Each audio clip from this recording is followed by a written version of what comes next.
바울은 지난 시간에 자기가 왜 로마 교회에 이 편지를 써보내는지에 대해서 이유를 밝혔고, 이제 오늘 부분부터는 본격적으로 본인이 말하고 싶었던 복음에 대해서 논하기 시작합니다. 이 로마서는 편지이지만 사실은 어떤 신학적 진술이라고 해도 무리가 되지 않을 정도의 아주 논리적인 그런 그 교리 내용을 담고 있습니다. 그래서 우리도 이 로마서를 좀 이렇게 치밀하게 정신을 차리고 따라가지 아니하면 바울이 말하고자 하는 바를 명료하게 이해하기가 어렵습니다. 오늘 본문도 굉장히 치밀하게 이렇게 톱니바퀴처럼, 그리고 기차처럼 하나가 하나를 물고 또 그것이 그 다음 논리를 또 물고 들어오는 이렇게 연쇄된 논리로 구성되어 있어서 오늘 말씀은 좀 이렇게 정신을 집중해서 들으셔야 이해를 하기가 쉬울 것 같습니다. 바울은 오늘 본문 첫 절인 16절에서 자신의 그 중요한 입장을 밝히고 있습니다. 16절 첫 부분에 보면 나는 복음을 부끄러워하지 않는다 라고 선언을 합니다. 바울이 이 편지의 아주 첫 부분에서 나는 복음을 부끄러워하지 않는다라고 굳이 왜 밝혀야 했는가? 이 말을 왜 바울이 꼭 해야만 했지? 라고 의문을 가져보면 이런 사실을 알 수 있습니다. 당시의 환경을 볼 때 분명히 복음을 부끄러워하는 분위기가 있었다라는 것입니다. 특별히 이 편지를 받아보는 로마 교회의 성도들 중에서 복음을, 즉 예수를 믿는 것을 부끄러워하는 그런 사람들과 경향성이 그들에게 있었다는 것을 알 수 있습니다. 그래서 바울은 그들을 의식하고 그들이 들으라고 일부러 담대하게 나는 결코 복음을 부끄러워하지 않는다라고 밝혀야 할 필요성이 있었던 것입니다. 더 나아가서 이 말은 복음을 부끄러워할 필요가 절대 없다는 것을 표명하는 것이기도 합니다. 복음은 부끄러워할 일이 절대 아니다. 결코 아니다. 그렇다면 그 당대에 왜 복음을, 즉 예수님을 믿는 것을 부끄러워하는 분위기가 조성되어 있었을까요? 왜 그들은 복음을 부끄러워하는 경향이 있었는가? 거기에 대한 대답은 이런 것입니다. 당시의 기독교는 2000년 전에 기독교는 이제 막 생겨난 신흥 종교였습니다. 그 지중해라는 바다를 중심으로 해서 유럽, 터키, 아시아, 또 남쪽으로 아프리카, 그리고 이스라엘, 아랍 지역, 이런 그 당시 최고 문명을 이끌어가던 그 세계의 중심인 그 지역에는 이스라엘 나라만 해도 약 1500년을 내려오는 구약을 중심으로 한 율법 중심의 유대교라는 그런 종교가 강력하게 자리 잡고 있었고, 이스라엘이 아닌 다른 지역, 로마, 그리스, 아프리카, 터키, 아시아 이런 쪽에는 그리스 로마 신화에도 나오는 것처럼 여러 다양한 종교가, 그리고 철학이 소크라테스, 플라톤, 아리스토텔레스 이런 철학과 종교의 강력한 그런 가르침과 또 종교적 주장들이 아주 다양하게 자리 잡고 있었어요. 그런 전통적 종교와 철학에 비추어 볼 때 예수를 믿는 기독교는 이제 생겨난 지 얼마 안 된 신흥 종교와 가르침이었어요. 지금 바울이 이 로마서를 쓰고 있는 이 시점, 이 시간이 언제쯤이냐 하면 예수님 죽으신 지, 십자가에서 죽으신 지 한 20년 혹은 30년 정도 지났을 시점이에요. 그러니까 예수 믿는 종교는 생겨난 지 20, 30년밖에 지금 안 됐어요. 아주 갓 태어난 신흥 종교였던 것입니다. 그러다 보니 기존 전통적인 종교와 철학 주장들이 이 새로 생겨난 기독교, 예수 믿는 믿음을 당시에 이단으로 취급을 했어요. 저 이단이다. 갑자기 나타나서 사람들에게 파급되어 가고 있는 신흥 종교, 그것을 보고 기존 종교에 물들어 있던 사람들은 저거 이단이다. 마치 지금 이 시대에 정명석이라는 사람을 믿는 JMS라는 종교 혹은 신천지라는 이단 종교에 나가는 것과 같이 손가락질 받는 입장이었다라는 거예요. 지금 JMS 나간다, 신천지 나간다 그러면 기존 교인들로부터 이단이다, 손가락질 받잖아요. 마치 그런 것처럼 당시에 예수 믿는다 그러면 이단이다 라는 평가를 기존 사람들로부터 받았다라는 것입니다. 그러다 보니까 아직 예수 믿는 믿음에 확신이 없는 사람들은 자기가 예수 믿는다는 것을 부끄러워하고 감추려는 경향이 있었다라는 것입니다.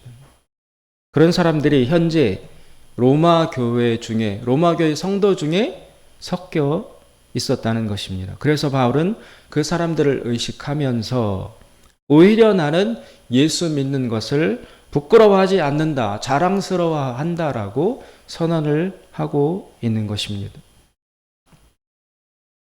이처럼 바울이 나는 복음을 부끄러워하지 않는다, 아니 오히려 복음을 자랑스러워한다 라고 밝히는 데에는 분명한 이유와 근거가 있습니다. 왜냐하면 그것은 16절 가운데 부분에 나옵니다. 16절, 내가 복음을 부끄러워하지 아니하노니 왜냐하면 이 복음은 모든 믿는 자에게 구원을 주시는 하나님의 능력이 되기 때문이다. 복음은 모든 믿는 자에게 구원을 가져다 주기 때문에 나는 복음을 부끄러워하지 않는다, 오히려 자랑스러워한다라고 바울이 선포하고 있습니다. 따라서 복음은 구원을 가져다 주는 기쁘고 좋은 소식이라는 것입니다. 따라서 우리가 부끄러워해야 할 이단적 가르침이 결코 아니고 오히려 자랑스러워하고 선전해야 하는 진리이다라는 것이 바울의 주장입니다. 여기 이 말씀, 16절 말씀에서 중요한 전제 하나가 흘러나옵니다.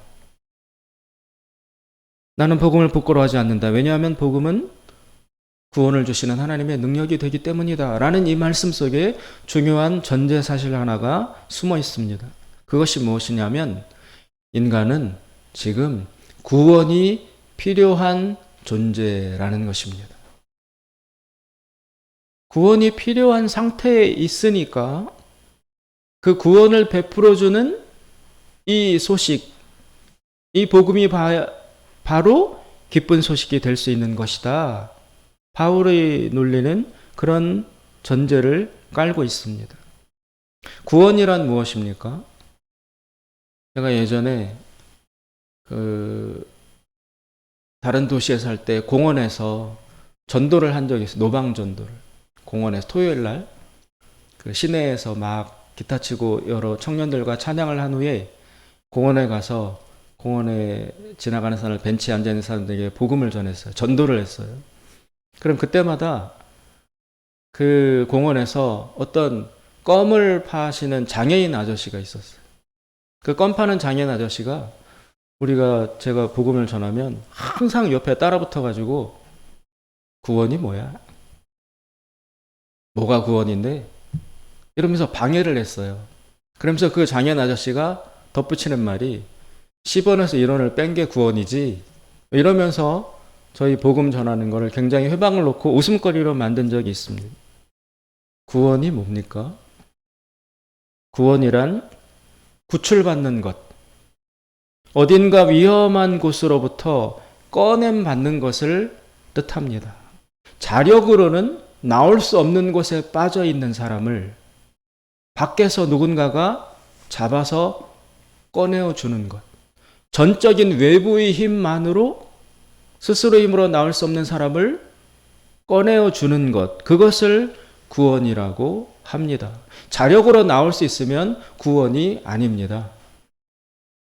자기 힘으로 못하는 것을 외부에서 힘이 작용하여 꺼내어 주는 것을 구원이라고 하는 것입니다. 마치 물에 빠져서 수영을 못하는 사람이 허우적대며 죽어가고 있는 상태에서 누군가 들어가서 잡고 순전한 외부의 힘으로 밖으로 꺼내어서 살려내는 것, 그렇게 해서 살아나지는 것, 그것을 구원이라고 하는 것입니다. 바울은 지금 모든 인간이 바로 구원이 필요한 그런 위험한 상태에 빠져 있다라고 주장을 하는 것입니다. 인간은 어디엔가 무언가 굉장히 위험한 상태에 빠져 있다. 그런데 자신의 힘으로는 거기에서 결코 나올 수가 없다. 이것이 바울이 보고 있는 인간관이에요. 인간론이에요. 모든 인간은 다 구원받아야 될 필요에 지금 놓여져 있다. 사람들이 알든지 모르든지, 모르고 있다고 해서 부정되는 것이 아니라 사람들은 모르고 있다 할지라도 바울 자신이 볼 때는 모든 인간은 위험한 상태, 극도로 위험한 상태에 빠져 있다. 자기 힘으로 나올 수 없다. 그래서 외부의 무슨 힘이 작용해서 거기서 꺼내어 주는 이런 구원이 필요한 상태에 모든 인간은 놓여 있다라고 주장을 하고 있는 것입니다. 바울은 그럼 인간들이 왜 그런 구원이 필요한 상태에 놓여 있다라고 왜 주장하는가? 무엇을 근거로 인간이 그렇다라고 자기 주장을 펴는가? 그 이유가 바로 18절에 나타나 있습니다. 18절에 보시면 하나님의 진노가 불의로 진리를 막는 사람들의 모든 경건치 않음과 불의에 대하여 하늘로 쫓아 나타나나니. 이 18절에 의하면 지금 인간들을 향하여 보이지 않지만 하나님께서는 강력하게 진노를 하고 계신다 라고 말하고 있습니다. 하나님은 지금 진노하고 계시다. 인간은 하나님의 진노의 대상이다. 그것이 인간이 처해 있는 정확한 실상이다. 그래서 인간에게는 시급한 구원이 필요하다는 것입니다. 인간이 알고 있든지 모르든지 상관없이 바울이 볼 때 모든 인간은 그런 상태다라는 것입니다. 어디에 빠져 있어요. 스스로는 못 나와요. 어떤 상태이냐? 하나님이 진노하고 분노하고 심판하려고 하시는 그런 대상, 그런 상태에 인간은 놓여 있다는 것입니다. 이대로 두면 하나님의 진노로 인해서 심판을 당할 수밖에 없는 그런 위험한 상태의 인간들은 놓여 있다. 그래서 거기에서 꺼내어짐을 받는 구원이 필요한 상태인 것이다. 인정하든 인정하지 않든 바울이 볼 때는 그렇다라고 주장하고 있는 것입니다. 그렇다면 하나님은 왜 진노하시는가? 인간들을 향하여. 그 이야기도 원인도 18절에 나와 있습니다. 18절 하나님의 진노가 불의로 진리를 막는 사람들에게 나타나는데 왜 나타나느냐? 불의로 진리를 막고 있기 때문에.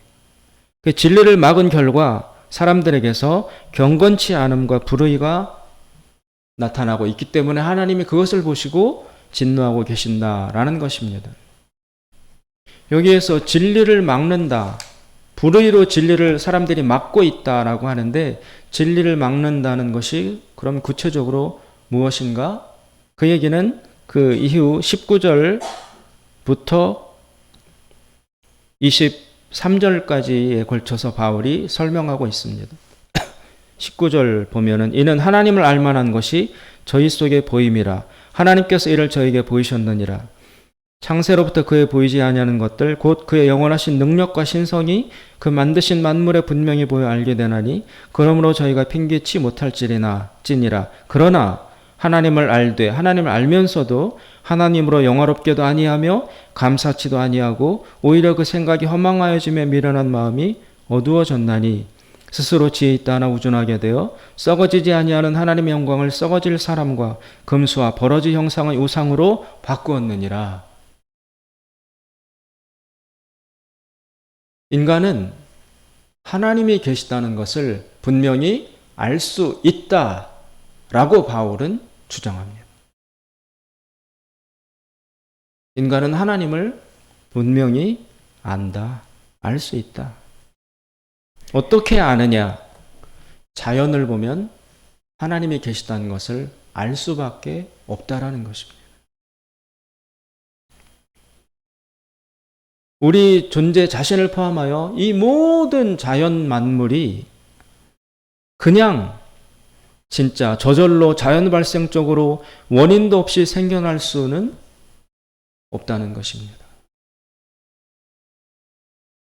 누군가 완벽한 지성을 가진 그런 존재가 다 만들어 내었다라고 볼 수밖에 없다.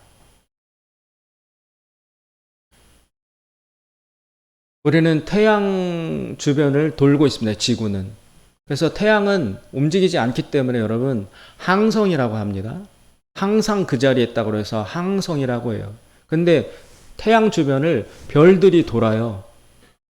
태양 제일 가까이는 수성, 금성, 그 다음에 지구, 그 다음에 화성, 목성, 이렇게 태양 항성 주변을 돌고 있는 별들을 행성이라고 해요. 행자가 움직인다는 뜻이잖아요.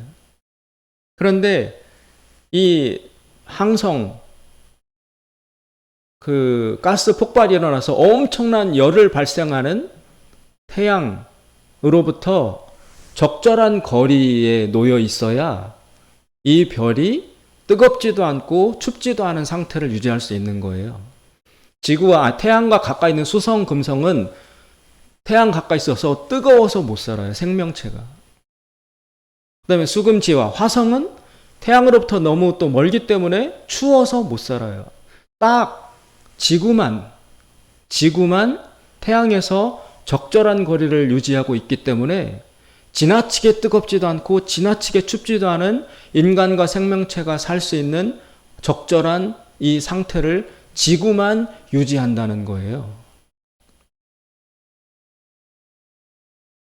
이 딱 맞춤 맞은 태양으로부터의 거리, 이거를 누가 어떻게 요 자리에다가 지구를 배치했느냐. 그래서 지구에서만 생명체가 살 수 있도록 누가 이런 작업을 한 것인가? 이게 저절로 됐다고? 별들이 그냥 생겨나고 태양이 그냥 생겨나고 그러다 우연히 태양은 거기에 있고 우연히 지구는 여기에 있게 돼가지고 여기서 우연히 생명이 발생했다? 그렇지 않습니다. 정확하게 더도 아니고 덜도 아니고 딱 요 자리, 이거를 영어로 골디락스 존이라고 하거든요. 그래서 과학자들이 우주의 별들 중에 생명체가 살 수 있는 별을 찾아낼 때 무엇을 조건으로 찾아내느냐? 즉 우주 가운데 태양과 같은 항성들이 많아요. 딱 붙박아서 열을 발생하는 큰 별. 그러면 거기에서 적절하게 떨어져 있는 행성을 찾아야, 지구와 비슷한 그런 위치에 있는 행성을 찾아야 거기에 생명체가 살 가능성이 많다라고 그 별을 집중적으로 탐색합니다. 한치라도 벗어나 있으면 춥고 너무 덥고 해서 생명체가 살 수 없습니다. 이 기가 막힌 배치를 그냥 우연히 이루어졌다라고 어떻게 판단할 수 있겠느냐. 고도의 지성이 그렇게 지성적 존재가 이렇게 만든 것이다. 현재 인간이 도달한 모든 과학과 기술을 다 동원해도 여러분 가장 간단한 세포 하나도 못 만들어내요. 인간은 별의별 짓을 다 해도 생명체를, 눈에 안 보이는 벌레, 그거 하나를, 인간의 모든 능력을 다 동원해도 그 작은 생명을 만들어낼 수가 없어요. 인간이 과학을 사용해서 여러 가지를 다 할 수 있다고 하지만 못하는 것, 절대 안 되는 것이 바로 생명을 탄생시키는 것입니다. 이 생명이 어디에서 왔습니까? 그냥 시작된 것입니까? 아닙니다. 우리 인간이 얼마나 복잡합니까? 얼마나 복잡합니까? 이 복잡한 체계를 그냥 스스로 알아서 진화해가지고 이렇게 됐다. 그럴 수 없습니다. 또 인간이 만들어낸 모든 발명이나 기술들은 다 1차적으로 주어진 자연을 이용하고 활용해서 2차적으로 만들어낸 것 뿐입니다. 원재료는 인간은 결코 만들어낼 수 없습니다. 산소, 수소, 탄소, 질소 이런 거를 인간이 어떻게 만들어냅니까? 주어진 것입니다. 그것을 다 활용하고 섞고 종합하고 해서 새로운 것들을 만들어낸 것일 뿐이지 기초가 되는 원물질은 인간은 결코 만들어낼 수가 없습니다. 이런 것들로 볼 때 자연에는 분명히 이 자연을 만드신 모든 만물을 창조한 신적 존재가 있을 수밖에 없다라는 것입니다. 그런데 문제가 있습니다. 자연을 통해서 하나님을 분명히 알 수 있음에도 불구하고 인간은 알면서도 그 하나님께 영광을 돌리지 않는다는 것입니다. 그래서 하나님은 인간에게 진노하십니다. 만든 분이 계신데 그 하나님을 경배하지 않아요. 그것은 자연의 질서와 순리, 진리에도 어긋나는 것입니다. 진리를 부정하는 것입니다. 그렇다면 인간은 이 자연 만물을 보면서도 왜 하나님에게 영광을 돌리지 않고 감사하지도 않을까요? 그것은 이런 이유가 있습니다. 자연은 이중적이기 때문에 그렇습니다. 이중적이란 말이 뭐냐면 우리 자연 속에는 선하고 아름다운 것만이 있는 것이 아니라 악과 고통과 어둠이 함께 있습니다. 너무 아름답고 예쁘고 깨끗한데 그런데 그 속에 질병이 찾아와요. 사고가 일어나요. 자연재해, 지진, 쓰나미, 홍수, 가뭄, 산사태 이런 것들이 발생해서 마냥 평안할 줄 알았는데 죽어나가고 무너지고 파괴되고 그런 일들을 겪게 된다는 것입니다. 또 전염병. 몇 년 전에 그 포항으로부터 지진이 여러 번 일어났던 적이 있잖아요. 한 3, 4년 전인가? 그때 정말 여러분 많이 놀라셨죠?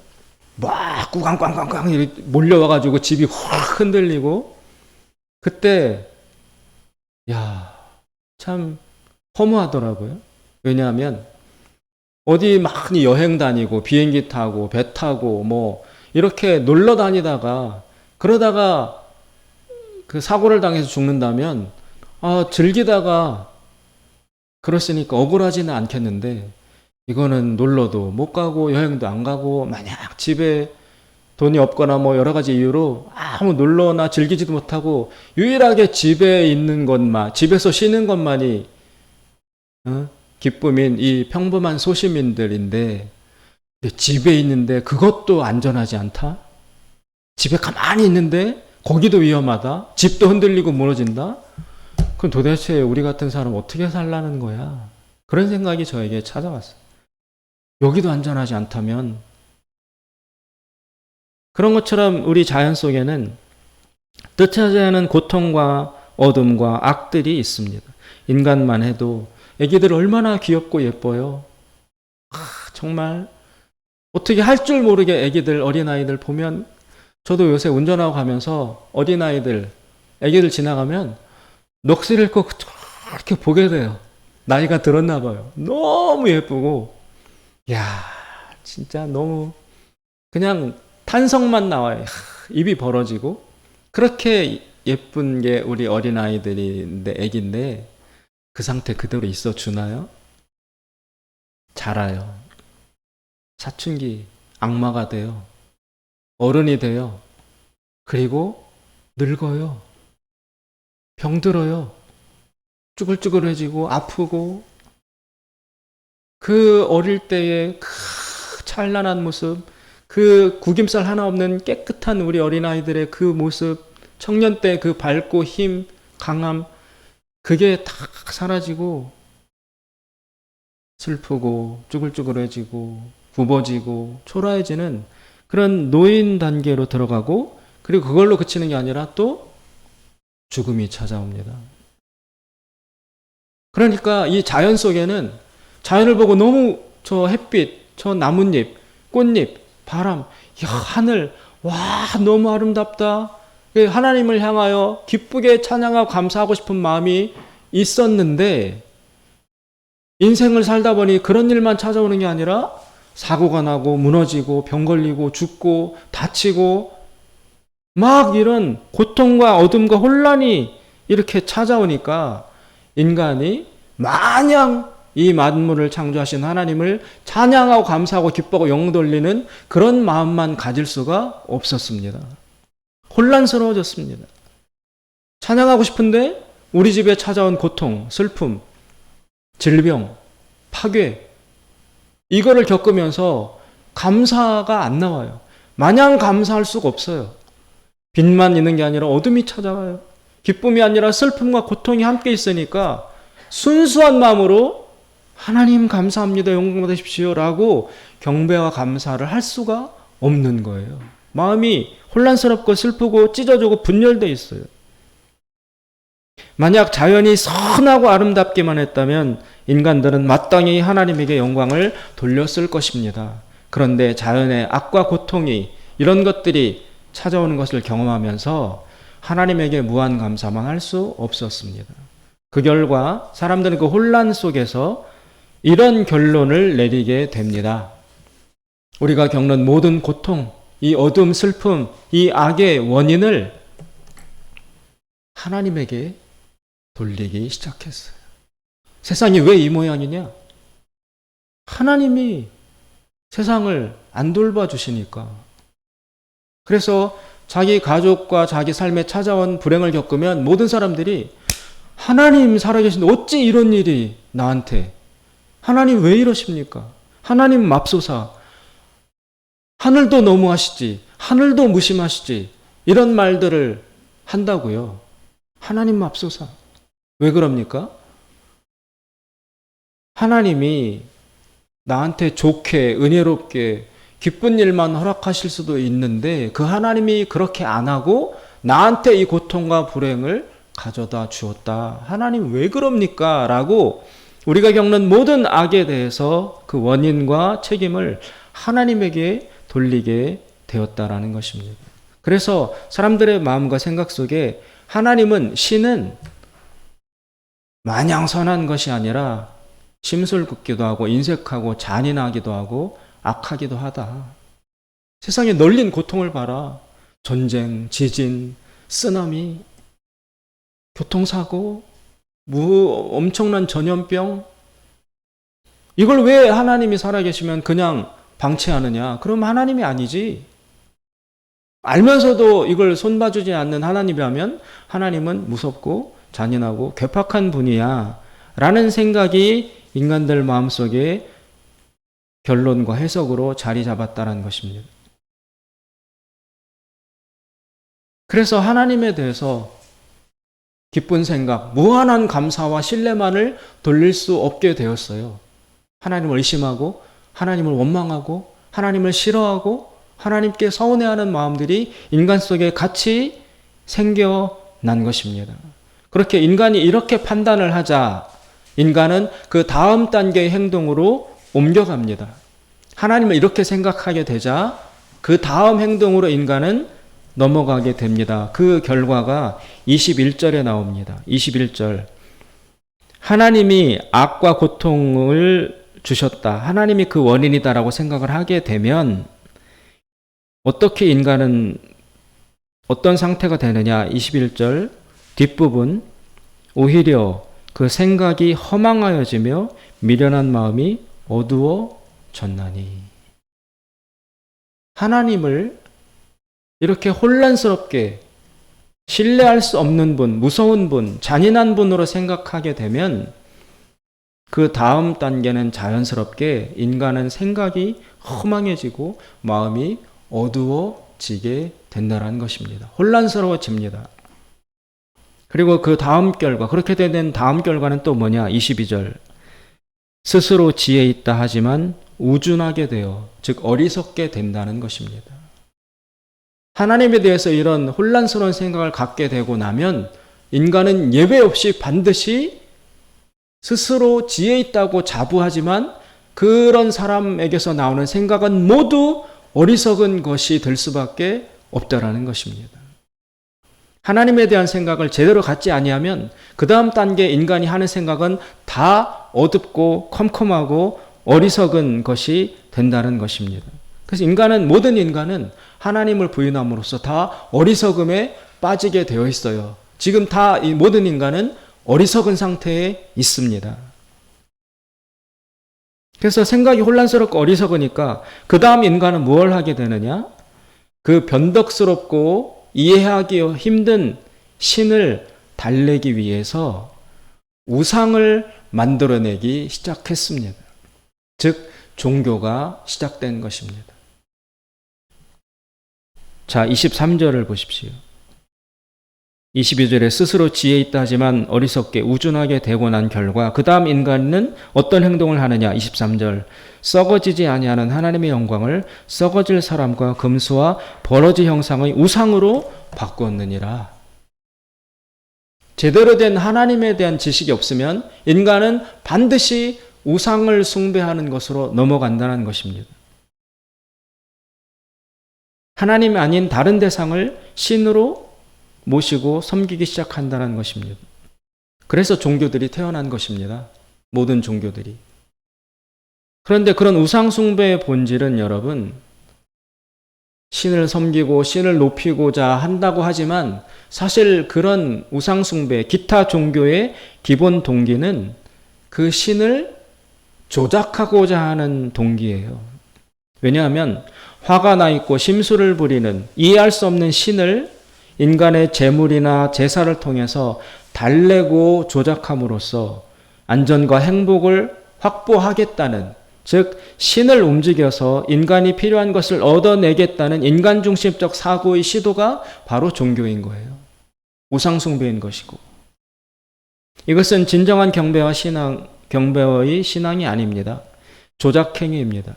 이것이 바로 모든 기복 종교의 동기입니다. 신분관계에서는 신은 높은 데 계시고 인간은 아래에 있다고 말을 하고 생각은 하지만 그러나 그 진정한 본질은 인간 중심입니다. 내 평안을 위해서, 나의 안전을 위해서, 나의 필요를 위해서 위에 있는 신에게 무언가를 바치고 그 신을 달래고 조작함으로써 그 신이 나에게 벌을 주지 않도록, 나쁜 것을 주지 않도록, 좋은 것만 주도록, 복만 주도록 그렇게 만들어서 내 안전을 확보하겠다라는 것이 바로 모든 종교의 동기입니다. 진정한 목적인 것입니다. 여기까지를 바울이 밝히고 난 이후에 여기서 이제 바울은 진정한 중요한 이야기와 주제를 꺼냅니다. 하나님은 인간의 그러한 거짓 종교와 경배에 속지 않으신다는 것입니다. 오히려 참된 하나님을 부정하고 우상을 숭배하는 것에 대해서 하나님은 더 진노하십니다. 나를 바르게 섬겨야지. 제대로 나를 알고 섬겨야지.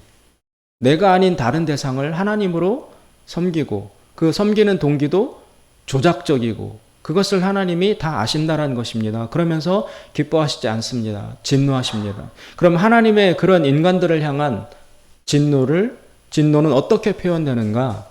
아주 무서운 말씀이 나옵니다. 하나님의 진노는 여러분, 그 사람에게 꽝 벌을 내리고 번개와 벼락이 떨어지고 가다가 사고 만나 죽게 만들고 이런 저주를 퍼붓는 게 하나님의 진노가 아니고, 하나님은 어떻게 진노를 인간들에게 표현하시느냐, 실현하시느냐? 하나님은 인간을 그대로 내버려 두는 것으로 진노하신다라는 거예요. 그 잘못된 생각, 그 잘못된 생각 그대로 살아가도록 하나님이 하나도 간섭하지 않고 방치하시는 것입니다. 그러면 인간은 생각이 잘못되어 있기 때문에 스스로 그 잘못된 생각으로 살아가다가 자멸하는 거예요. 손을 댈 필요가 없어요. 길을 잘못 들었으면 고쳐주지 않고 그냥 두면 잘못된 길 가다가 낭떠러지에 떨어져 죽는 것처럼 인간이 잘못된 생각을 하는데도 하나님이 그것을 고쳐주지 않고 그냥 그대로 내버려 방치하신다는 겁니다. 그러면 인간은 스스로 자멸하게 되어 있습니다. 하나님이 내버려 두신다는 얘기가 어디 나오느냐? 24절. 그러므로 하나님께서 저희를 마음의 정욕대로 더러움에 내어 버려두사. 26절. 이를 인하여 하나님께서 저희를 부끄러운 욕심에 내어 버려두셨으니. 28절. 또한 저희가 마음에 하나님 두기를 싫어하며 하나님께서 저희를 그 상실한 마음대로 내어 버려두사. 방치하는 거예요. 잘못된 생각 그대로 버려두시는 것입니다. 악한 그대로, 무지함 그대로, 미련함 그대로 간섭하지 않고 방치하는 것입니다. 그러면 인간은 스스로 자멸합니다. 어떻게 자멸하는가? 두 가지 결과가 나타납니다. 첫째가 성적인 타락입니다. 24절부터 27절까지를 보면 그 얘기가 뭐냐면 24절부터 27절의 내용이 뭐냐면 동성애 이야기입니다. 인간이 잘못된 생각, 하나님을 모르는 상태로 방치하면 인간은 반드시 성을 뒤집는다. 성적인 질서를 뒤집는다. 그래서 여자와 여자가, 남자와 남자가 성행위를 하는 이 동성애의 단계에 도달하게 된다. 그래서 성경은 하나님이 보실 때는 동성애를 성적인 타락의 최고 마지막 단계로 보신다라는 것입니다. 동성애까지 이르게 되면 성의 타락은 갈 때까지 간 것이다. 그래서 동성애가 만연하는 문명은 반드시 타락하고 멸망하게 된다라는 것입니다. 27절 끝부분에 남자가 남자와 더불어 부끄러운 일을 행하여 저희의 그릇 때문에 상당한 보응을 그 자신에 받았느니라. 동성애가 나타나면, 동성애가 유행하고 만연하면 그 문명은 반드시 붕괴합니다. 인간의 역사 속에서 항상 그래 왔습니다. 동성애가 지금 시대만 나타나는 게 아니에요. 옛날 2000년도 로마 시대에도 그랬고, 그런데 동성애가 그 사회에 나타나서 유행하기 시작하면 그 문명과 나라는 반드시 얼마 안 가서 멸망하게 된다는 것입니다. 더 이상 갈 데가 없습니다. 왜냐하면 가정이 붕괴되기 때문에 그렇습니다. 인간 사회의 가장 기초 단위인 가정이 동성애가 유행하면 가정이 구성이 안 돼요. 가정이 붕괴돼요. 그러면 그 사회는 고칠 수 없는 단계에 이르게 되는 것입니다. 사회가 멸망하게 됩니다. 하나님을 모른 채로 잘못된 생각을 하는 대로 인간을 방치하면 인간은 첫째 성적 타락에 이르러서 멸망하게 되고 두 번째는 도덕적인 타락을 하게 됩니다. 그것은 28절부터 31절까지 나옵니다. 28절 또한 저희가 마음에 하나님 두기를 싫어하며 하나님께서 저희를 그 상실한 마음대로 내어 버려두사 버려뒀더니 어떤 일을 하느냐 합당치 못한 일을 인간들이 하더라. 뭐냐? 모든 불의, 추악, 탐욕, 악의, 시기, 살인, 분쟁, 사기, 악독, 수근수근, 비방 이런 악들을 저지르게 되더라. 그 끝에도 자멸입니다. 여기에 나와 있는 이런 죄들, 나열되어 있는 죄들 중에 인간, 여기 해당 안 되는 인간은 하나도 없습니다. 모든 인간들이 죄를 짓습니다. 그리고 그러면 이런 동성애, 성적 타락과 도덕적 죄들을 저지른 최종 결과는 무엇입니까? 32절에 나옵니다. 32절, 저희가 이 같은 일을 행하는 자는 사형에 해당하다고 하나님의 정하심을 알고도 자기들만 행할 뿐 아니라 또한 그 일을 행하는 자를 옳다 하느니라. 이런 죄에 대해서 하나님은 사형을 내린다는 것입니다. 여러분 사형이 뭡니까? 죽음이죠. 죽이는 거죠. 인위적으로. 따라서 여러분 잘 여기서 우리가 깨달아야 할 중요한 사실이 있습니다. 인간이 죽잖아요. 인간의 죽음은 자연스러운 과정이 아니에요.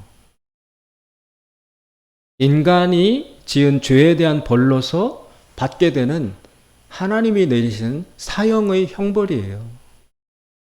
그냥 늙으니까 다 죽는다가 아니에요. 사형당해서 죽는 게 인간의 죽음이에요. 그냥 늙어서 죽는 것이 아닙니다. 늙고 죽는 것 자체가 하나님께 사형당하는 형벌로 죽는 것입니다. 원래 인간은 죽지 않도록 창조되었어요. 성경에 보시면 에덴 동산에 죽음이 없었어요. 하나님이 처음 인간 만드셨을 때 너 얼마 못 살다가 죽으라고 창조하지 않으셨어요. 영원히 살 존재로 창조하셨어요. 인간은 원래 영원히 사는 존재입니다. 그런데 왜 죽음이 찾아왔느냐? 하나님께 죄를 지은 것에 대한 벌로서 심판받아 사형당하는 거예요. 인간은. 그냥 죽는 게 아니에요. 모든 사람이 늙어 살다가 죽는 거지. 인간 죽음을 자연스럽게 세상 사람이 생각하는데 자연스러운 게 아니고 벌받아 사형당해서 죽는 것입니다. 이걸 알면서도 인간들은 죄를 짓는다. 그런데 여러분, 인간에 대한 더 큰 문제가 있습니다. 왜냐하면 이 죽음이, 이 사형당하는 것이 한 번으로 끝나는 것이 아니라는 것입니다. 이 한 번 죽는 걸로 끝나는 게 아니라는 거예요. 이 땅에서 살다가 육체의 죽음으로 육체의 죽음으로 이 사형이 끝나는 게 아닙니다. 처음 육체의 죽음 이후에 한 번의 죽음이 인간에게는 더 남아 있습니다. 인간의 영혼은 결코 소멸하지 않습니다. 영원히 살아 있습니다. 하나님이 그렇게 만드셨습니다. 인간은 영원한 존재입니다. 인간은 육체가 죽은 후에도 영혼은 살아남습니다. 그래서 이 살아남은 영혼이 여러분 마지막에 또 한 번 죽습니다. 그렇게 또 한 번 죽는 죽음을 일컬어서 지옥에 가는 거라고 말하는 것입니다. 하나님이 내리시는 사형은 두 단계예요. 첫째, 이 땅에서 육체적으로 죽어요. 그러나 육체적으로 죽고 난 다음에 인간의 영혼은 살아있어요. 그 살아있는 영혼은 한 번 더 죽는데 어디에서 죽느냐? 죽는다고 표현되지만 죽는 건 아니지만 어디에 들어가는 지옥에 들어가게 됨으로써 두 번째 사형을 당하는 것입니다. 이것은 제가 꾸며낸 말이 아니고 성경에 나옵니다. 요한계시록 20장 14절에 가시면 둘째 사망이라는 말이 분명히 나옵니다. 둘째 사망. 두 번째 사망이 있다. 두 번째 죽음이 있다. 그것은 바로 지옥을 뜻하는 것입니다. 따라서 하나님이 인간의 죄에 대해서 내리는 형벌로서의 사형, 죽음은 두 단계로 이루어집니다. 첫째, 육체적 죽음과 영원한 지옥. 하나님을 부정하는 자들에게 진노하시는 하나님의 형벌은 이렇게 분명합니다. 하나님은 모든 인간이 지금 이러한 운명의 상태, 하나님의 진노의 상태, 지옥 갈 운명의 상태에 놓여 있다라고 하나님은 선언하십니다. 바울이 지금 밝히고 있는 것입니다. 그렇다면 여러분, 인간의 운명은 이것으로 끝입니까? 죽고 지옥에 가는 것으로 더 이상의 희망은 인간에게 없는 것입니까? 바울이 이 지옥 이야기, 두 번째 죽음, 사형, 이것을 말하는 까닭이 있습니다. 바로 복음을 이야기하기 위함입니다. 이 인간의 하나님의 진노의 대상으로서 지옥이 기다리고 있는 이게 모든 인간의 상태인데 이런 절망을 배경으로 해서 그 모든 것을 뒤집는 기쁜 소식이 전해지고 있다. 그게 바로 내가 전하는 복음이다. 그 복음이 어디에 나오느냐? 17절. 복음에는 하나님의 의가 나타나서 믿음으로 믿음에 이르게 하나니 기록된 바 오직 의인은 믿음으로 말미암아 살리라 함과 같으니라. 이게 복음이에요. 복음은 무엇인가? 복음에는 하나님의 의가 나타났다는 것입니다. 하나님의 의는 뭡니까? 두 가지입니다. 하나님의 의는 첫째, 인간이 다 죄인임을 알게 함으로써 회개시키는 게 하나님의 첫 번째 의예요. 복음에 나타나는.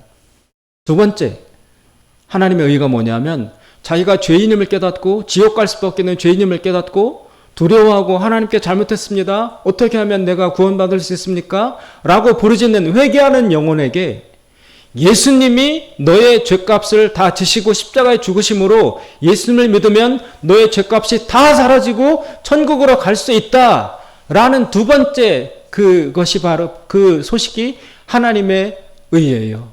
하나님의 의는 두 가지로 이루어져 있는 거예요. 너희는 죄인이다. 이대로 있으면 지옥 간다. 두 번째, 그런데 너희들을 위해서 예수님이 죽으셨다. 따라서 그 예수님을 믿으면 지옥 가지 않고 천국으로 구원받는다. 이것이 하나님의 의에 나타나 있는 거예요. 그래서 오늘 보면 믿음으로 믿음에 이르게 한다고 그랬잖아요. 이 첫 번째 믿음은 뭐고 두 번째 믿음은 뭐냐? 왜 믿음이 두 번이나 나타나느냐? 복음에 나타나는 하나님의 의, 그걸 통해서 첫 번째 믿음은 회개하는 믿음이에요. 하나님, 내가 죄인입니다. 회개하는 믿음. 이 회개하는 믿음이 첫 번째고, 이 회개하는 믿음이 있으면 너를 위해서 예수님이 죽으셨다라는 구원의 복음을 받아들이는 두 번째 믿음, 구원의 믿음. 회개하는 믿음, 구원을 받는 믿음. 거기로 옮겨가서 이 두 가지 믿음을 통하여 구원받는다. 살아난다.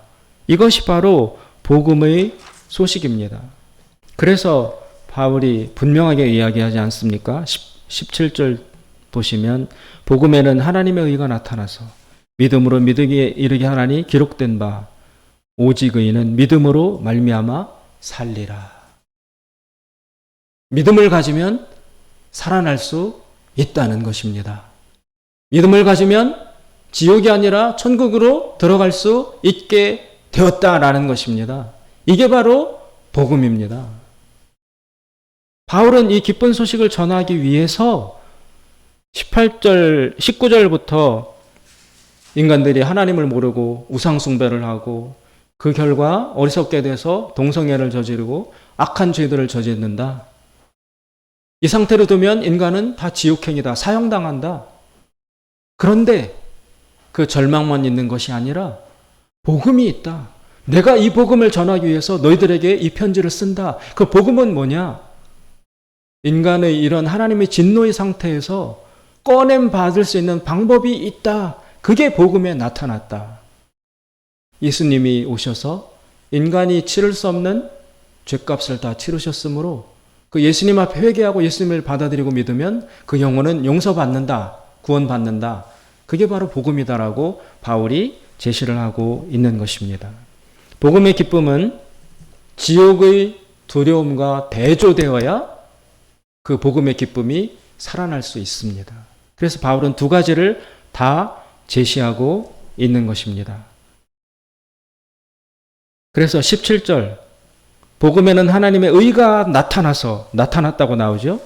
18절 하나님의 진노가 불의로 진리를 막는 사람들의 모든 경건치 않음과 불의에 대해 하늘로조차 나타나나니 두 가지가 나타나요. 하나님의 진노가 나타나고 있고 그 하나님의 진노를 뒤집어 엎을 수 있는 하나님의 의가 복음을 통해서 동시에 나타나고 있어요. 이 둘 중에 너희들은 어떤 길을 갈 것이냐? 그게 바로 바울이 로마 교인들에게 던지는 도전인 것입니다. 사랑하는 여러분, 지옥이 없다고요? 결코 아닙니다. 그리고 하나님이 없다고요? 결코 아닙니다.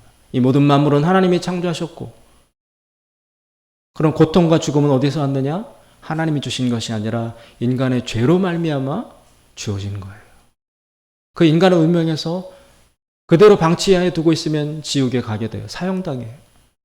그런데 하나님이 인간을 불쌍히 여기셔서 거기에서 구원받을 수 있는 길을 마련하시고 복음을 통하여 알려주셨습니다. 이 복음 더 깊이 깨달아 이 구원의 기쁨을 복음을 받아들이고 믿어서 구원의 기쁨 가운데 살아가야 할 것이고 또 하나는 이 복음을 믿지 않는 다른 사람들에게 반드시 전해야 하겠지요. 그것이 이 로마서 말씀을 읽는 우리들이 깨달아야 될 부분이라고 믿습니다. 기도하겠습니다. 자비로우신 하나님 아버지, 이 로마서 말씀을 통해서 복음이 무엇인지 우리로 분명히 알 수 있도록 은혜 주셔서 감사합니다. 세상 사람들이 말하는 것처럼 죽으면 끝이다. 그리고 모든 만물은 원래 있었던 것이다. 진화한 것이다.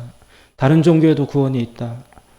이런 여러 가지 말을 들으며 우리가 혼란을 겪을 수도 있지만, 그러나 하나님 말씀, 이 성경과 계시에 분명히 모든 만물은 하나님이 창조하셨고 인간의 죄로 말미암아 혼란과 타락이 들어왔고, 그리고 이 상태에 그대로 있으면 인간은 지옥에 갈 수밖에 없으되, 그러나 하나님께서 구원의 길을 마련하셔서 그것을 복음으로 가르쳐 주셨다라는 이 진리의 말씀, 다시 한번 분명히 깨닫고 이 복음 위에서 살아가고 다른 사람들에게 복음을 전하는 우리 모두가 되게 하여 주시옵소서. 예수님의 이름으로 기도드리옵나이다. 아멘.